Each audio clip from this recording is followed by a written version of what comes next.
Algo pasó con el audio. No estoy escuchando también el audio. No, parece que se bloqueó el video, pero en Facebook sí está corriendo.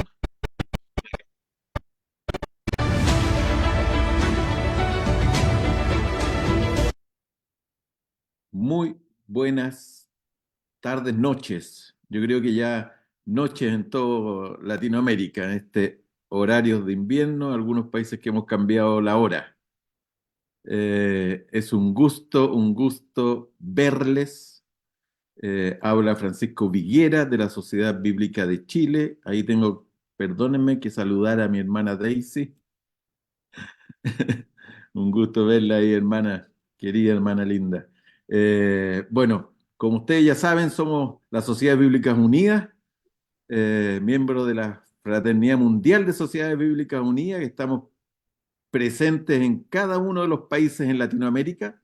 Tenemos una gran misión, gran misión. La verdad que a mí me gusta decir, somos mucho más que una librería, porque de verdad, cuando usted conoce el trabajo de las sociedades bíblicas, se da cuenta de que somos mucho más que eso. Así que, bueno, esta es una muestra de lo que hemos estado realizando desde hace ya varios años, poder servir a la iglesia, al liderazgo y a la hermandad que quiere aprender un poco más a través de estos webinars todas las semanas, todos los días viernes. Así que un placer saludarles nuevamente. Sean todos y todas muy, muy bienvenidos. Quería pedirles que, por favor, mire, vamos a tener un regalito para algunos de ustedes al finalizar esta webinar, esta presentación de hoy. La única forma de poder identificar, porque es un regalito por país, cada sociedad bíblica hace un obsequio a un elegido, y para poder identificarlo necesitamos que al lado de su nombre ponga ahí, se renombre y que ponga el país de que viene. Así vamos a poder elegir a un ganador por país en este día. Así que renómbrese por favor y ponga el país en que viene. Y a lo mejor es uno de los elegidos en esta oportunidad. También pedirles que los que vayan o quieran o necesiten hacer alguna pregunta, hay un hermano ahí que está con el nombre Preguntas.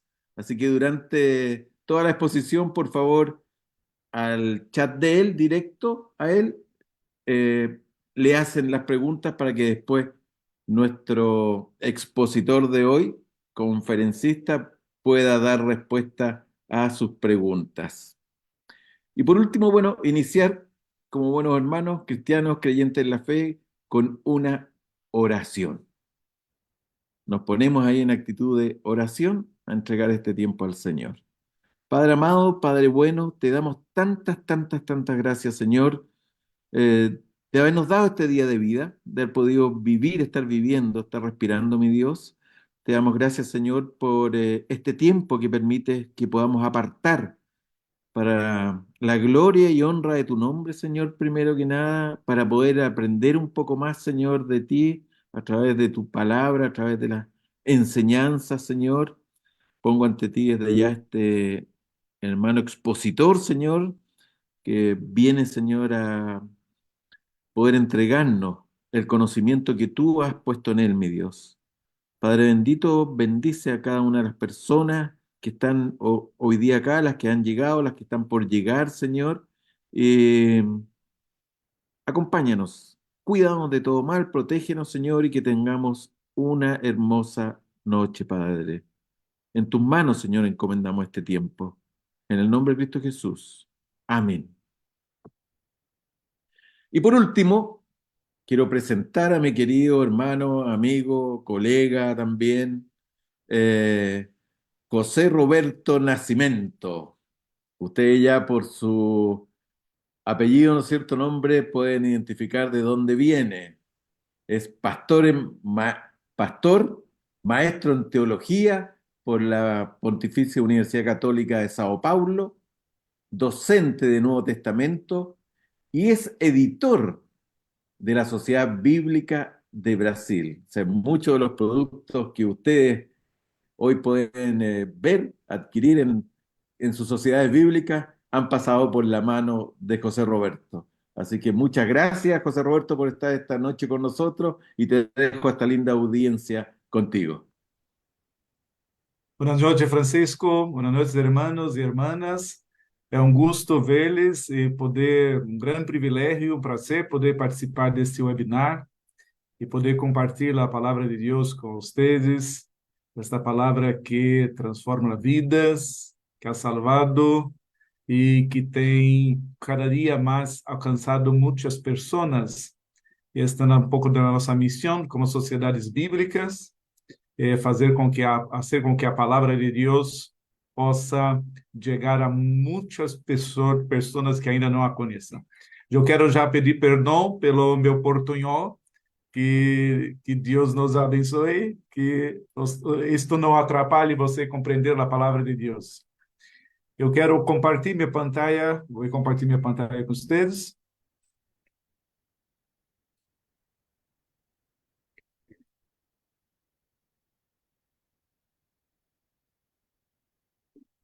Muito bem.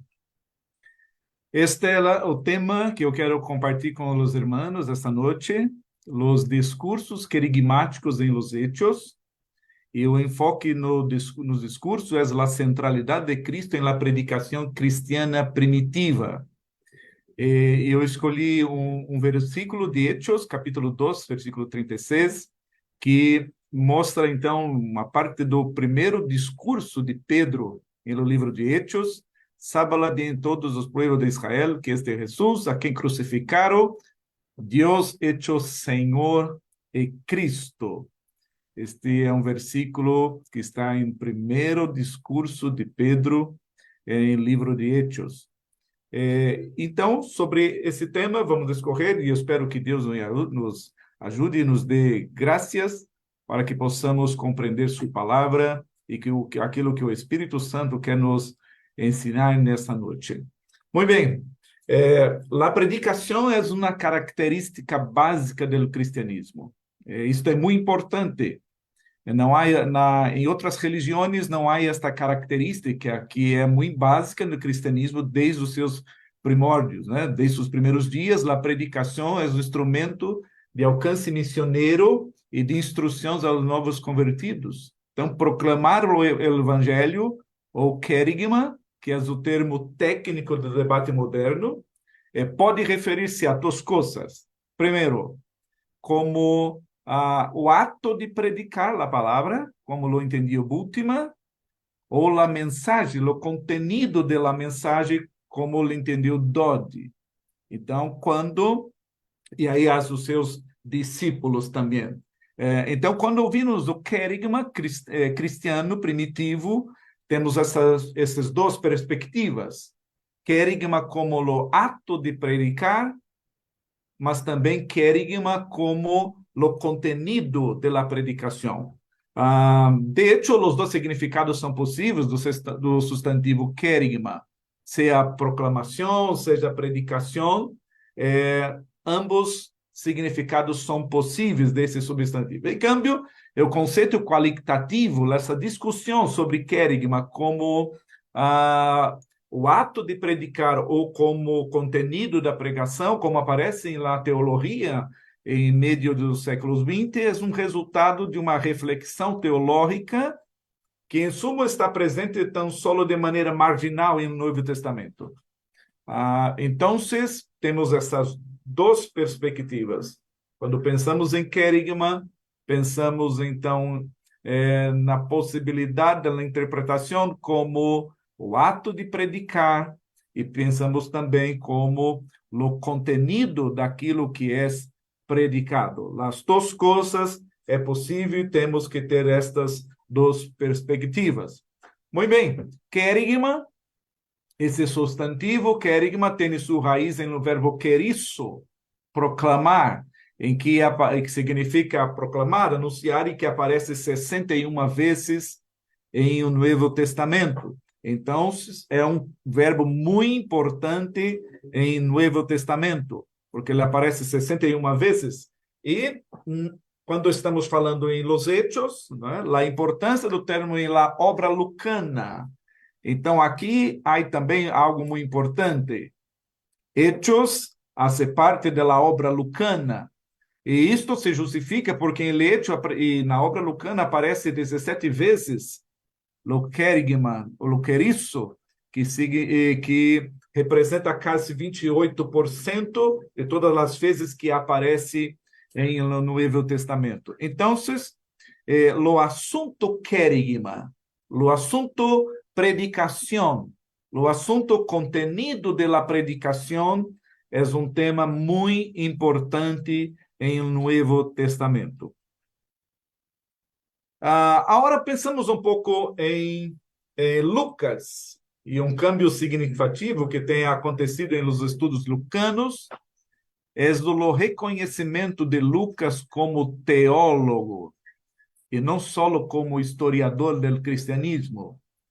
Esta é uma perspectiva sobre Lucas moderna, porque há muito tempo Lucas era visto como apenas historiador do cristianismo.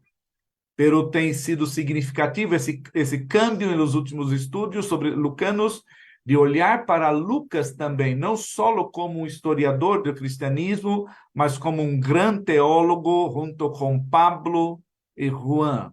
Isto é muito importante para que possamos compreender a teologia de Lucas e por que ele dijo certas coisas. Porque a história que ele escreveu é uma história teológica. Então, temos que ter essa perspectiva. Lucas, como teólogo, Morris disse que muitos especialistas estão prestando atenção, então, esse profundo propósito teológico que sobressai claramente Lucas Hechos. Em la investigação bíblica atual, Lucas é considerado um dos teólogos do Novo Testamento, como eu digo, e um grande estudioso do Novo Testamento considera Lucas, junto com Pablo e Juan, um dos três principais teólogos neotestamentários. Isto não significa que ele deixa de ser um historiador do cristianismo primitivo, sino que a história cristã primitiva se esquematiza teologicamente. Isto é muito importante em la obra lucana, em la história que Lucas escreveu e na sua teologia. Como escreveu Marguerat, um outro estudioso da obra lucana, Lucas não é um historiador ou teólogo, pero escreveu a obra histórica como teólogo e expõe sua intenção querigmática, então, como esse historiador do cristianismo primitivo. As duas coisas, precisamos, então, olhar para Lucas e não deixar dele, olhar para ele como historiador do cristianismo, pero entender que ele não é só um historiador, também um teólogo, e a história que ele escreve é uma história teológica. Por lo tanto, um aspecto importante para compreender a intenção teológica de Lucas é componer hechos la particularidade desta obra com respeito aos demais escritos neotestamentários. Como disse há pouco, Hechos é a segunda parte da obra lucana. Ou seja, todas as vezes que eu estiver lendo Lucas, o Evangelho segundo Lucas, eu preciso ter a perspectiva que há uma segunda parte. Quando estou lendo Hechos, preciso lembrar que Hechos é a segunda parte e temos uma primeira parte. É muito comum pensar no Evangelho segundo Lucas apenas dentro dos sinópticos. Então, Mateus, Marcos, Lucas, os evangelhos sinópticos, e a gente tem essa perspectiva de Lucas dentro dos sinópticos. Pero precisamos lembrar de Lucas, então agora, como alguém que escreveu sua obra em duas partes. Então, Hechos é a segunda parte da obra lucana, e qualquer análise da teologia de Hechos deve estudar-se desde a perspectiva da obra completa, é dizer, Lucas Hechos. Seja quando estou lendo Lucas, ou seja, quando estou lendo Hechos, eu preciso ter essa perspectiva da obra como um todo. Agora, pensando na perspectiva dos discursos em Hechos. Precisamos agora colocar alguns fundamentos. E Lucas, diferente de Mateus e de Marcos, Lucas quer causar um impacto das palavras de Jesus. É muito interessante esta perspectiva da palavra de Jesus e do impacto que Lucas quer mostrar a nós outros. Então, a ideia de causar um impacto através das palavras de Jesus pode ver-se na forma em que Lucas relata certos acontecimentos. Coloquei alguns aqui para nós outros. Em Lucas 4:15, donde quiera que Jesus ensinava, olha lá a ênfase na palavra, era glorificado por todos. Em la sinagoga de Nazaré, em Lucas 4:22, aunque logo foi rechazado, todos maravilhavam das palavras de graça que saíam de Jesus. Luego, na sinagoga de Cafarnaum, os oyentes se maravilhavam de sua ensinança, porque sua palavra era pronunciada com autoridade. Continuando Lucas, Jesus repreendeu ao demônio de um homem que estava presente em la reunião. Jesus repreendeu. E ainda Lucas continua. Lucas conta que, ao ouvir o grito do demônio, Jesus o repreendeu, dizendo, sai de ele. Então, Lucas nos diz que, ao ver isto, todos quedaram assombrados e falaram entre si, perguntando-se, que palavra é esta? Que com autoridade e poder manda os espíritos imundos e eles saem. Então, na primeira parte da obra lucana, Lucas empieza a nos causar um impacto das palavras de Jesus, porque allá Jesus não estará presente mais para tocar as pessoas. Em Lucas 4:38 e 39, a ideia de impactar a Simão antes de sua chamada se concreta em añadido que Lucas hace ao relato da curação de sua sogra em comparação com Marcos e Mateus. É muito interessante. Marcos, evangelista, informa que a suegra de Simão estava caída na cama com febre. Seguindo a tradição de Marcos, Mateus também informa que a suegra de Pedro estava caída na cama com febre. São as informações que Marcos e Mateus nos dão sobre a suegra de Pedro, de Simão. Pero Lucas quer nos mostrar a ideia de Simão ser impactado pela palavra. Então, Lucas é o único dos sinópticos que detalha essa situação da sogra de Simão quando informa que essa estava aquejada em uma grande febre e que hace que os presentes rueguen e não solamente hablem a Jesus sobre ela. Ela estava muito enferma. E a situação que Lucas coloca a suegra de Pedro, assim com que as pessoas rueguen a Jesus, e não solamente hablem, como está escrito em Marcos 1:30. Em Mateus, Jesus lhe tocou a mano e a febre la deixou. Segundo Marcos, Jesus levantou, la tomou de la mano e a febre la deixou. Estas são as informações de Marcos e Mateus. Pero em Lucas, Jesus repreendeu a febre e esta la abandonou.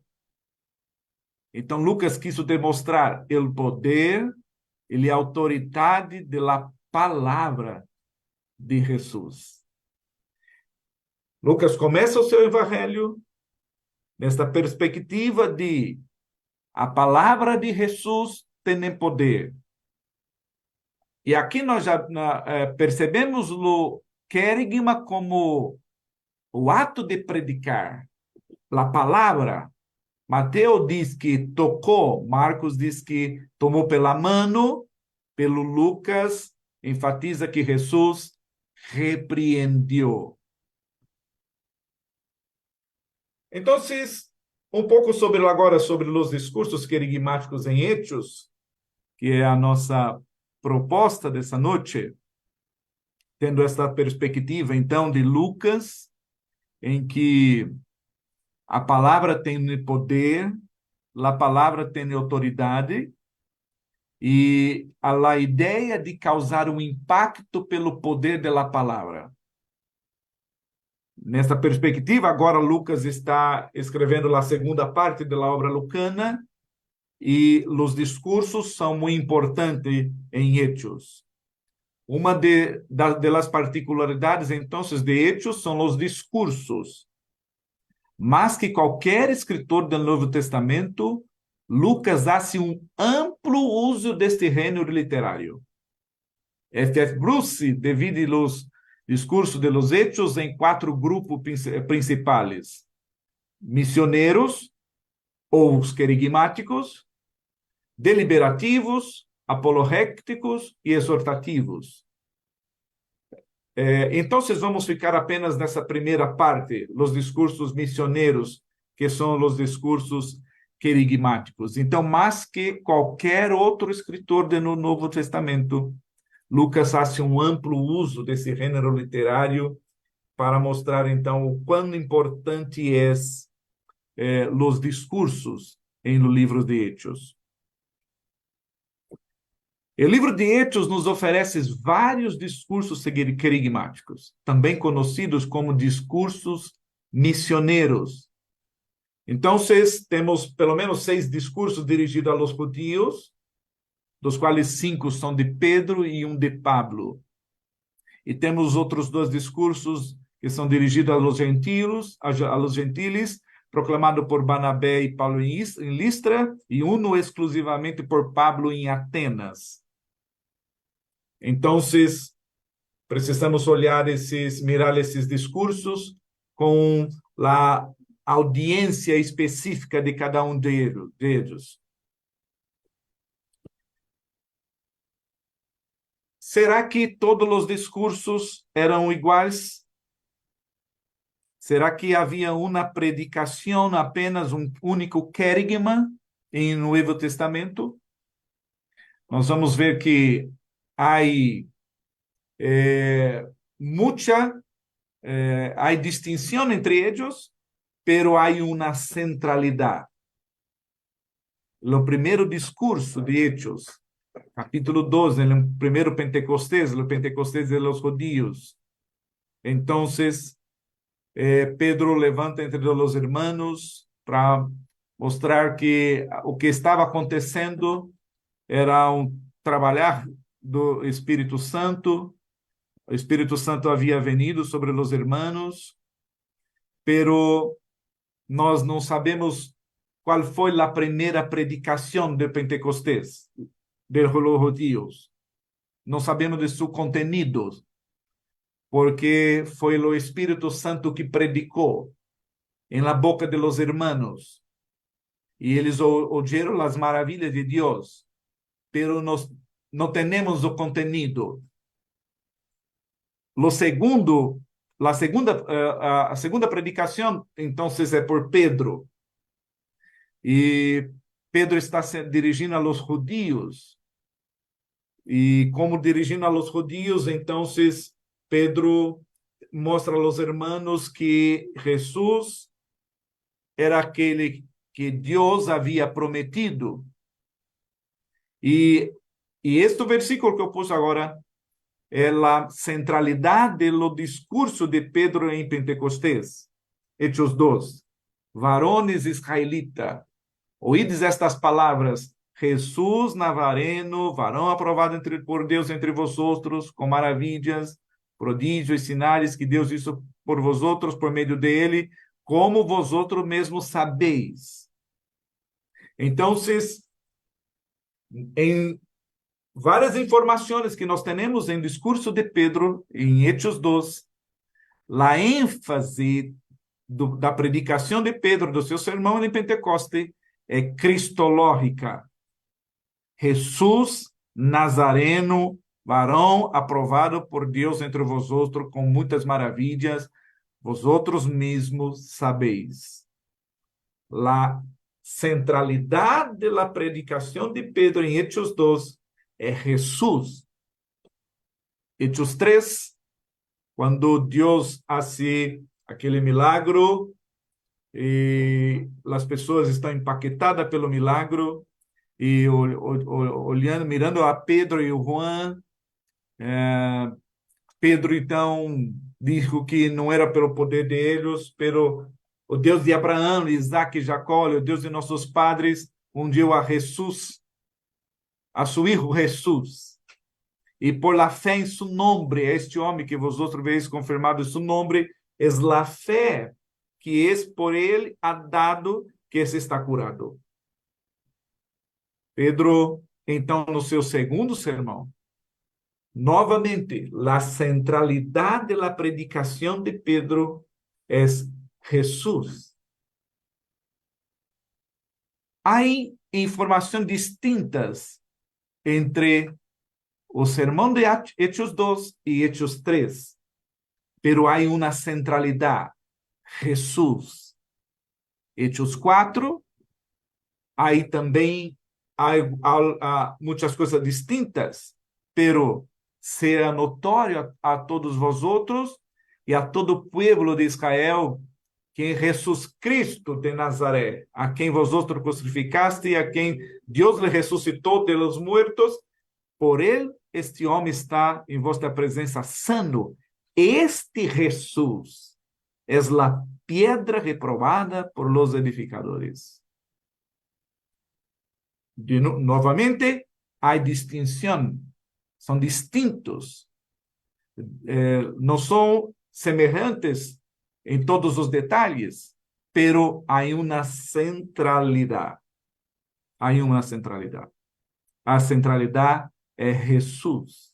Jesus Cristo de Nazaré. Como ele disse lá em Hechos 2, Jesus, o Nazareno. Esse Jesus que vosotros crucificastes, esse que vocês mesmos sabem, vocês mesmos testemunharam suas maravilhas, seus prodígios, seus sinais que Deus fez por meio dele. Este Jesus, a pedra reprovada pelos edificadores, é deste Jesus Cristo. Então, nós temos esses três primeiros sermões de Pedro, distinções, pero também percebemos a centralidade da predicação de Pedro. Hechos 5. Respondendo Pedro a los apóstolos, dijeron, é necessário obedecer a Deus antes a los hombres. Eles estão sendo barrados de predicar o evangelho. Mas Pedro diz, o Deus de nossos padres levantou a Jesus, a quem vosotros matasteis, colgando-lo em um madeiro. De novo, novamente, há distinção, são distintos em muitos detalhes, pero há uma centralidade. A centralidade é Deus de nossos padres levantou Jesus. É a centralidade de los sermão. Hechos 10. Hechos 10 é o último discurso de Pedro. Discurso de Pedro em la casa de Cornélio. Um discurso muito importante na estratégia teológica de Lucas. Porque Hechos 2, como eu digo há um ano e meio, mais ou menos, os três Pentecostes em Hechos, naquela charla, Hechos 2 é o Pentecostes de los judíos, Hechos 8 Pentecostes de los samaritanos, Hechos 10 nós estamos em lo Pentecostes de los gentiles. E agora Pedro está na casa de Cornélio. este homem que não é parte do povo de Deus. Este discurso foi escrito para os judíos, porque Pedro vai ter que fazer sua defesa diante de los hermanos de Jerusalém no capítulo 11. Pero a audiência do capítulo 10 são gentiles.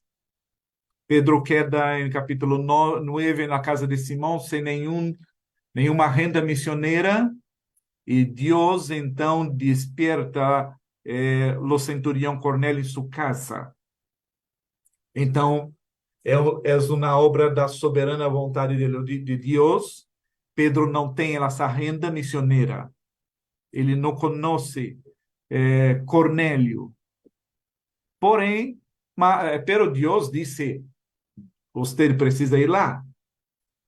O anjo aparece a Cornélio, e depois aqueles homens chegam na casa de Simão, e Pedro, então, vai à casa de Cornélio. E a sua predicação diz que, então, Pedro, abrindo a boca, dijo, em verdade, compreendo que Deus não faz acepção de persona, sino que em toda nação se agrada daquele que hace justiça. Deus enviou a mensagem aos filhos de Israel, anunciando que a paz por meio de Jesus Cristo, este é Senhor de todos. Então, Jesus Cristo é a centralidade da predicação também de Pedro na casa de Cornélio. E precisamos mirar esta centralidade de Jesus Cristo como a obra de Jesus. Quando nós procuramos o núcleo essencial dos discursos querigmáticos, percebemos que Jesus, por sua morte e ressurreição. Então, quando falamos que Jesus Cristo é a centralidade dos discursos, não é simplesmente a persona de Jesus. Há discursos que em Pedro detalha o ministério de Jesus, há discurso que ele não habla nada sobre o ministério de Jesus. Hechos 2, ele disse, vocês sabem muito bem, não há necessidade de falar muitas coisas, pero Hechos 10 são gentiles. Pedro detalha um pouco mais, então, o ministério de Jesus, pero a centralidade é aquilo que Deus hizo, trouxe paz por meio de Jesus Cristo. Este é o Senhor de todos, não simplesmente o Senhor de los judíos, pelo Senhor de todos. Pablo foi realmente o grande missioneiro aos gentiles. Não há dúvida sobre isso. Pablo foi o grande missioneiro aos gentiles. Pero Pedro abriu a porta em la casa de Cornélio. Isso é muito importante. Agora, Hechos 13 não é mais Pedro, é no primeiro sermão de Hechos de Paulo em Listra, e Paulo então está diante dos gentiles também. E conforme a promessa, ele diz, Deus levantou a Jesus por Salvador de Israel, como também os anunciamos, o evangelho daquela promessa hecha a nossos padres, al qual Deus ha cumprido a los hijos de ellos, a nosotros, Jesús. Então, Pablo tem um sermão distinto também de Pedro, em muitas informações, pero há uma centralidade. E a centralidade é Jesus Cristo. Uma coisa que temos que recordar aqui é que a audiência desses discursos são judíos.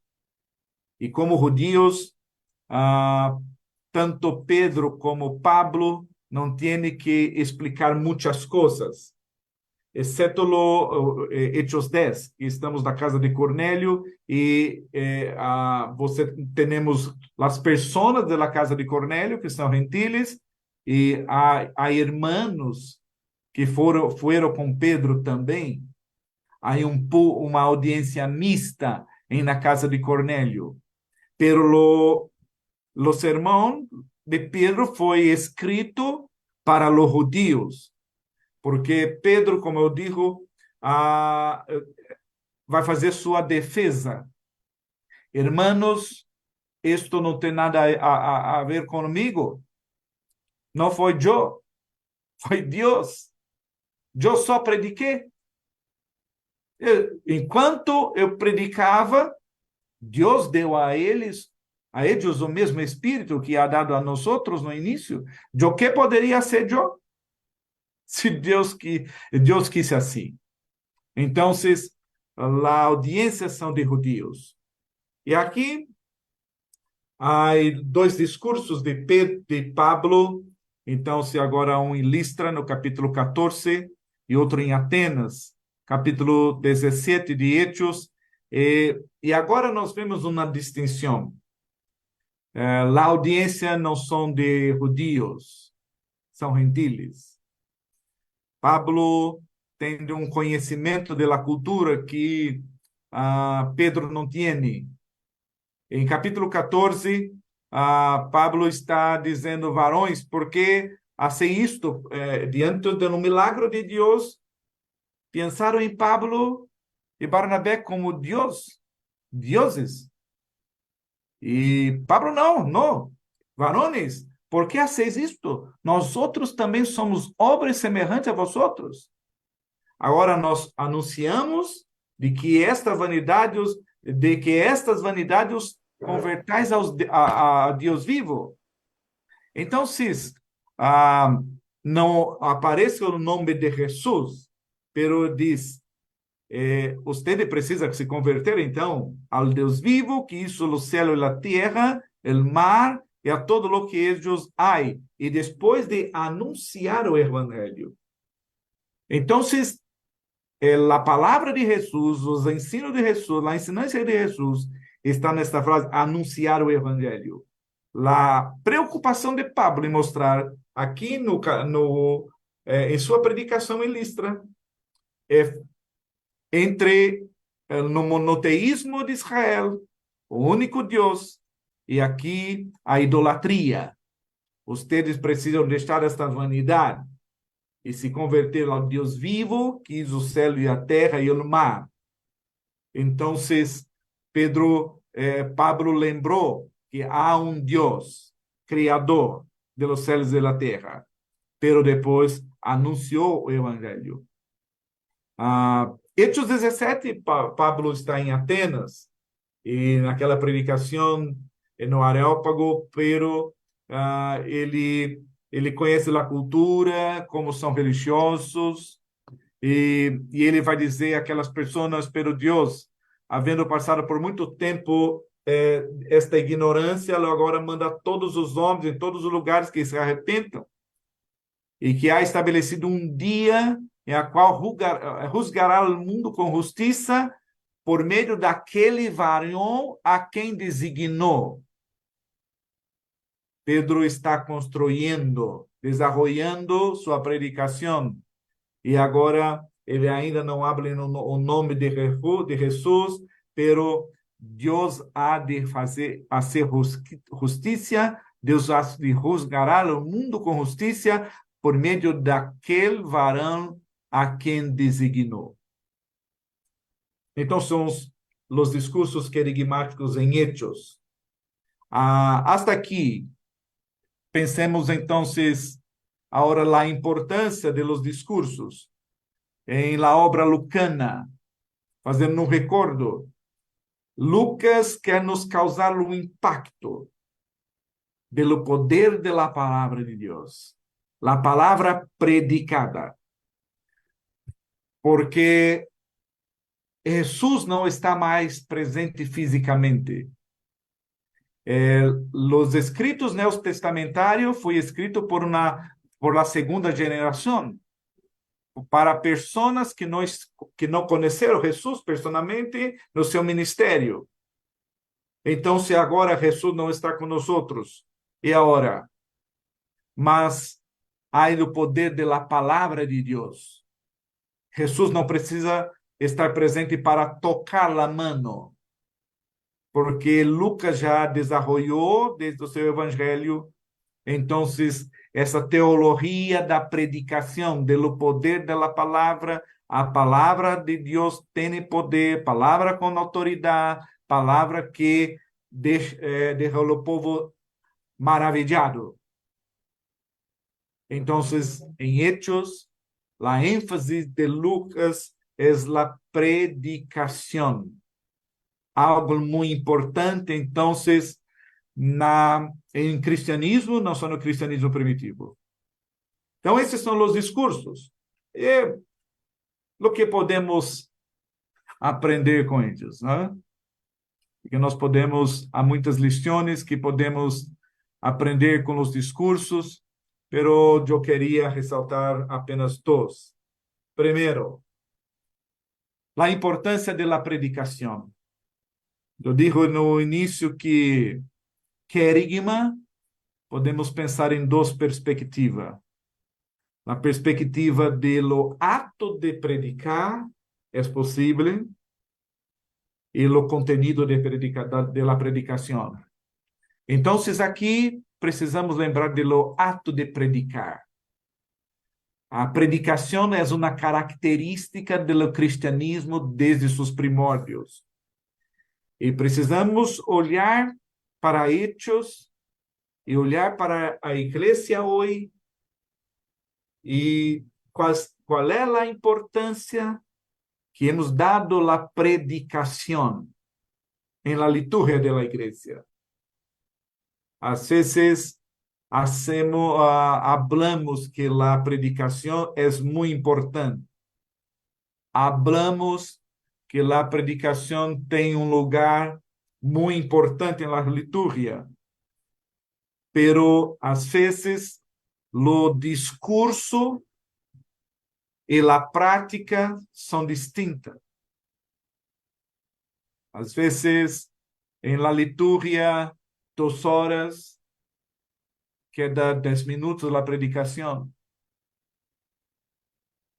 Eu fico lá me perguntando como que em la liturgia de culto se hace 6 cantores, ministros, levitas, importante, sim, pero 6, 10 em um único culto e um predicador? Ou esse culto chegará a 2, 3 horas? Ou quedará apenas 10, 15 minutos na predicação? Pero Pablo nos lembrou que Deus vai salvar as pessoas por meio da loucura da predicação. É o meio ao qual Deus alcança as pessoas com sua palavra. Aí um texto muito importante sobre a predicação de Calvino. Ele disse que a leitura privada e a meditação das Escrituras não substituem, não, o culto público. Porque entre os muitos e muitos dones com que Deus ha adornado o gênero humano, um dos mais notáveis é que de ele condescender a consagrar a seus serviços a boca e a língua de los homens, fazendo ouvir a eles a sua própria voz. Por isso, quem desprecia a predicação, desprecia a Deus. Porque ele não habla por novas revelações do céu, sino por la voz de seus ministros, a quem há confiado a predicação de sua palavra. A importância de los discursos querigmáticos em Hechos não foi uma decisão de Lucas de simplesmente usar esse gênero literário de los discursos. Não. Foi a inspiração do Espírito Santo para nos fazer compreender a importância da predicação. em cristianismo. Então, precisamos olhar para nós outros hoje, para nossas igrejas, para a liturgia, e pensar em como estamos dando, de fato, um valor, a importância à predicação. Como digo há pouco, a predicação é o meio pela qual Deus há de alcançar pessoas com sua palavra, porque a predicação, quando o predicador está no púlpito, diante da igreja, ele está na função de profeta de Deus, entregando a palavra de Deus. Então, nós precisamos, de hecho, de los discursos sobre a predicação e a prática de la liturgia de la igreja precisa, então, estar em concordância. Se a predicação é importante, então precisamos dar a ella o lugar que ela tem em la liturgia da igreja. Que podemos aprender? Jesus Cristo como a centralidade da predicação cristiana. Então, querigma é o ato de predicar, pero também o contenido de la predicação. E nós vimos que, de forma resumida, é verdade que há distinções, os sermões são distintos em algumas informações, pero há uma centralidade, e a centralidade é Jesus Cristo. Querigma, ou discursos querigmáticos, ou discursos missioneiros, então, é aquele discurso evangelístico, do anúncio da palavra de Deus para a salvação. E não há cristianismo sem Cristo. Não há predicação cristã sem Cristo. Porque não há outro nome que nós outros devemos ser salvos a não ser Jesus Cristo. Eu não preciso... espero que você compreenda o que vou falar agora dentro desse contexto. Eu não preciso de Jesus Cristo para no coche novo. Se eu tiver a plata, posso comprar um coche novo. Pero sem Jesus Cristo não há transformação de vida. A centralidade do Evangelho é Jesus. La cruz é o centro. Como Pablo disse, assim que, hermanos, quando fui a vocês para anunciar o testemunho de Deus, não lo hice com palavras eloquentes nem sábias, mas bem, ao estar com os outros entre vocês, me propus não saber nenhuma coisa, sino Jesus Cristo, e este crucificado. Então, eu queria falar com vocês sobre os discursos querigmáticos, para que nós podamos, então, olhar e a importância de eles em Hechos, a importância que Lucas deu ao poder da palavra, da predicação, pero também para que nós reflexionamos sobre a realidade da igreja, reflexionamos sobre os discursos sobre a predicação e a prática da predicação em la liturgia de la igreja, para que nós podamos, então, predicar o evangelho com sabedoria de Deus, predicar o evangelho como hizo os apóstolos, como dijo Jesus, vão por o mundo, predique o evangelho, hacen discípulos de todas as nações, ensinando-los a guardar todas as coisas que eu los tenho dito. Qual era o contenido da predicação de los apóstolos? Aquelas coisas que Jesus havia dito a eles. E era o contenido da predicação em Hechos também. Podemos hablar de muitas verdades do Evangelho, predicar de várias formas, pero assim como dijo Spurgeon, ele disse que no final de cada predicação ele fazia uma reta, um risco até Cristo. Precisamos lembrar, recordar então que é Jesus Cristo, a obra da redenção, Jesus Cristo crucificado, morto, ressuscitado ao terceiro dia. Jesus Cristo é a centralidade da predicação cristã. Que Deus possa nos abençoar e muitas graças por esse tempo. Que Deus lhe bendiga e que nos ajude a reflexionar sobre a importância da predicação na igreja para predicar o evangelho e não esquecer que o contenido da predicação cristã é Jesus Cristo e este crucificado. Amém. Amén. Muchas gracias, profesor José Roberto.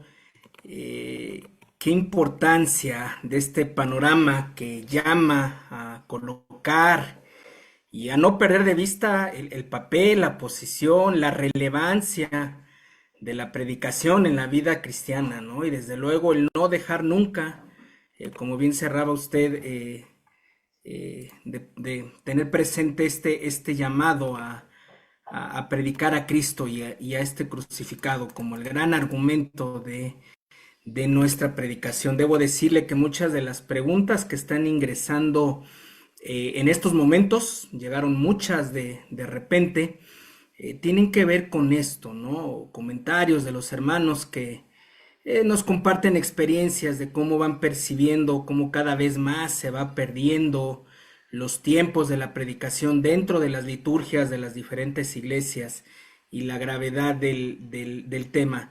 ¿Alguna reflexión breve, profesor, al respecto para poder iniciar con las preguntas?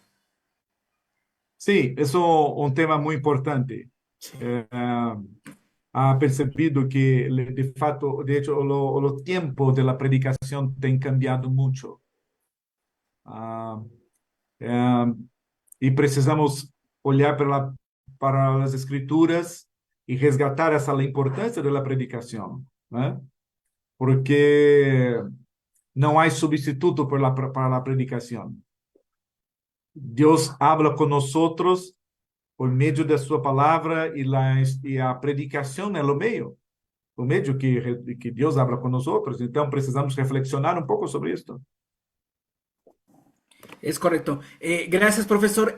Iniciando, usted al principio de su exposición mencionó un pasaje que definitivamente es clave para entender la predicación de la iglesia de los Hechos, pero que también ha resultado a veces polémico, difícil de interpretar por la forma tan directa, tan de frente con la que Pedro, responde al judaísmo que le está escuchando en ese momento, ¿no?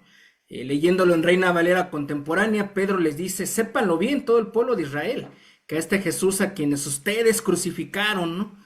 A quienes ustedes crucificaron, Dios lo ha hecho Señor y Cristo, ¿no? Hay quienes han visto en estas palabras una muestra de un posible rompimiento ya desde el principio de la iglesia con el judaísmo de la época, y quienes desde esta situación han interpretado que el proclamar el mensaje, el evangelizar, el querigma, o que en el querigma las formas no son tan importantes como el contenido, es decir, tenemos que ser frontales, tenemos que decir las cosas de lleno, sin tener cuidado, sin tener presente el auditorio al que nos está escuchando. ¿Qué nos puede decir al respecto? Sí, Jesús hablaba así también. La audiencia no cambiaba la predicación de Jesús. Jesús siempre fue directo. Pero la verdad sin amor no es la propuesta de Dios. Cuando se predica la verdad con amor y con ousadia el poder do Espírito Santo, entonces o Espírito Santo hace o trabalho de convencer os oyentes de que aquela verdade dura é a verdade. E qual foi o resultado da predicação? A verdade com amor, a verdade com o poder de Deus. O resultado foi, que hacemos? Não foi, não, nós outros não temos nada a ver com isto. Não crucificamos Jesus. Você está mentindo. Não. O resultado foi, que hacemos agora? Não é? Porque Pedro predicou, pero Deus habló em sua boca. Por isso que eu digo que quando o pastor, o predicador está no púlpito, ele é profeta. E a igreja tem essa sensação que, embora seja o irmão José, seja o Rolando, seja o Alex, qual os irmãos que esteja predicando, os irmãos digo, Deus habló com nós hoje. Não é? Então, ser direto, às vezes é a orientação do Espírito Santo mesmo. Pablo não foi tão direto assim em Atenas. Foi construindo, foi desenvolvendo sua predicação com o olhar da cultura, né? Se acercando das pessoas. Pero Pedro não. O Espírito Santo orientou a ser daquela forma. É a predicação do poder do Espírito, não é? O Pentecostés do Espírito gera essa ousadia, né, do próprio Espírito para predicar. Gracias, profesor. Mencionó usted al... Só não, Abraham, Sí, sí, añadir algo aqui. adelante, sí. Ainda não se percebia uma diferença em Hechos 2 ainda são judios, ainda são seguidores do caminho, mas uma seita mais dentro do judaísmo do segundo templo. Então, entre fariseus, saduceus, zelotes, escenas, herodianos, temos agora uma nova seita, os seguidores do caminho, os nazarenos, do qual Pablo é o principal aí dessa seita. Então, ainda não há uma diferenciação, não é distinto ainda o grupo, judaísmo e cristianismo. Isso é um pouco depois. Correcto, profesor. Hablaba usted a la mitad más o menos de su exposición de la autoridad de los dichos de Jesús y la réplica que la iglesia puede o debe hacer de ello. Y creemos que es un tema en el que la iglesia puede tener muchísimas interpretaciones, ¿no? Desde las más liberales, que llaman a los congregantes, a la iglesia, a declarar, a decretar, en fin, una serie de adjetivos. Y los más conservadores, ¿no? Que se van al otro lado y que ven en estas expresiones del texto bíblico solo una especie de referencia a un hecho que sucedió en algún momento y en algún contexto específico, pero que ya no tienen el mismo efecto para nuestros tiempos, ¿no? El sesionismo. Profesor, desde su estudio, ¿qué claves de interpretación nos provee el texto bíblico para sentar un sano balance que nos permita llevar hoy a la práctica este tipo de expresiones del poder en la palabra al momento de nuestra predicación? ¿Cómo identificar el punto medio para desarrollar una teología que parta de estas expresiones sin irnos a ninguno de los extremos? Sí, buena pregunta. Nosotros vimos que hay unidad y diversidad en la predicación y hay una centralidad. La propia palabra de Dios coloca los límites. La propia palabra de Dios. No hay nenhuma predicación de Pedro nem de Pablo em que digo, hermanos, vira pelos seus irmãos da direita, à esquerda, e vamos juntos a declarar que não há. Não há. Não há esse discurso, nem petrino, nem paulino. Há uma palavra que, orientada pelo Espírito Santo, e eles predicam sem nenhuma consciência de que estão tendo algum controle, tanto em la curação como em lo poder do Espírito sobre as pessoas. Pedro deixou muito claro, enquanto eu predicava, eu não pedi para que o Espírito Santo viesse sobre a casa de Cornélio. Não, não sabia nada disso. Eu estava predicando. E o Espírito Santo na casa de Cornélio foi uma ação sobrenatural, da soberana vontade de Deus. Pero Pedro estava com Juan no templo. E nós não vemos na predicação de nenhum deles nos discursos esta palavra de tomar posse, de declarar, pero ele predica e explica a palavra. E o poder da palavra hace o que tem que ser fazer. Nossa responsabilidade é predicar, pero também é uma verdade que Deus a oração da fé tem poder. Pedro não saiu de casa pensando numa liturgia para o templo com Juan. Juan, o que hacemos quando chegar lá? Não. Foram, encontraram o aleijado, o coxo, e naquele momento o Espírito Santo direcionou, orientou, para que ele, então, em nome de Jesus, aquela pessoa fosse curada. É o texto bíblico, pero precisamos não apenas tentar buscar um equilíbrio teológico, tentando algum texto prova para hoje, por exemplo.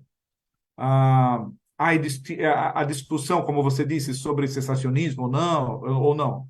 Pero em la história da igreja,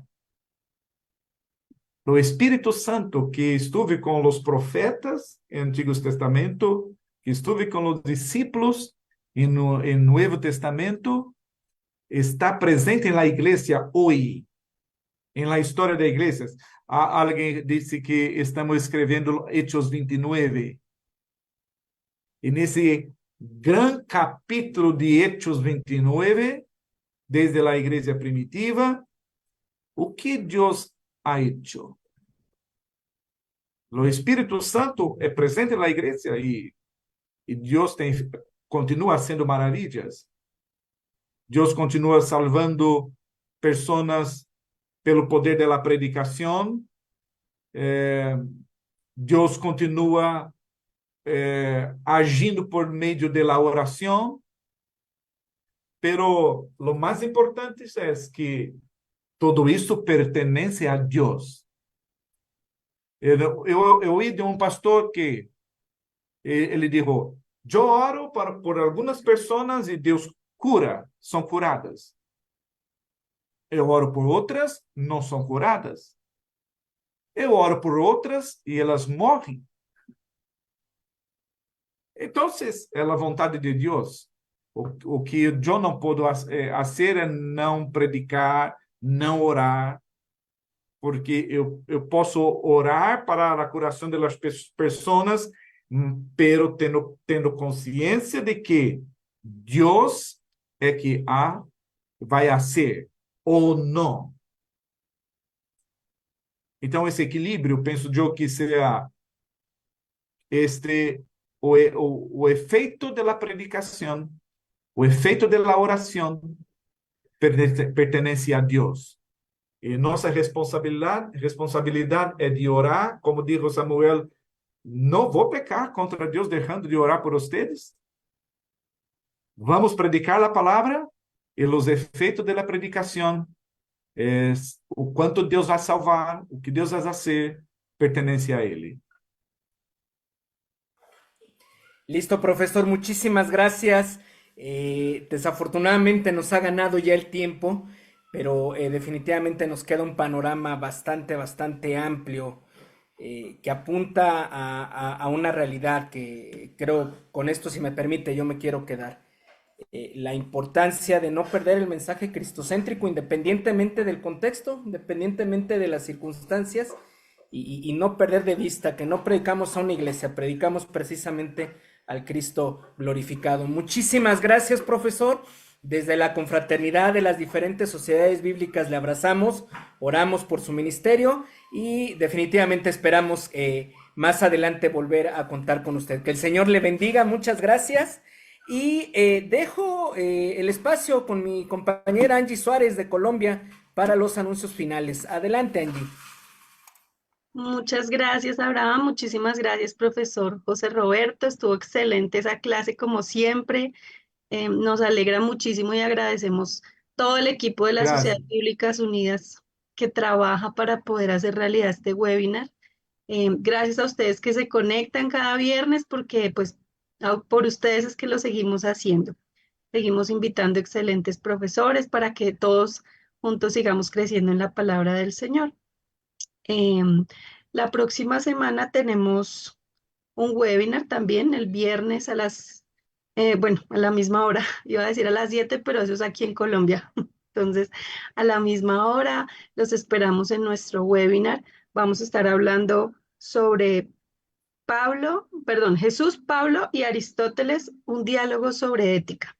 También va a estar muy interesante, va a estar un profesor de Colombia invitado acompañándonos. Y bueno, muchísimas gracias. Voy a contarles quiénes fueron nuestros ganadores de hoy. Recuerden que deben comunicarse con la Sociedad Bíblica de su país para reclamar el recurso al que accedieron. Entonces, Perú, Elio Pinedo. Ecuador, Patricio Mármol. Guatemala, Ramiro Bolaños. Colombia, Xiomara Alvis. Bolivia, Oscar Daniel, no puso el apellido allí en el chat, pero dice Oscar Daniel de Bolivia. México, Olivia Contreras. Panamá, Carlos Arosemena. Y Chile, Edelmira Garay. Entonces, por favor, comuníquense con la Sociedad Bíblica de su país. Muchísimas gracias por conectarse. Los esperamos el próximo viernes y pueden prender sus cámaras y sus micrófonos para despedirse.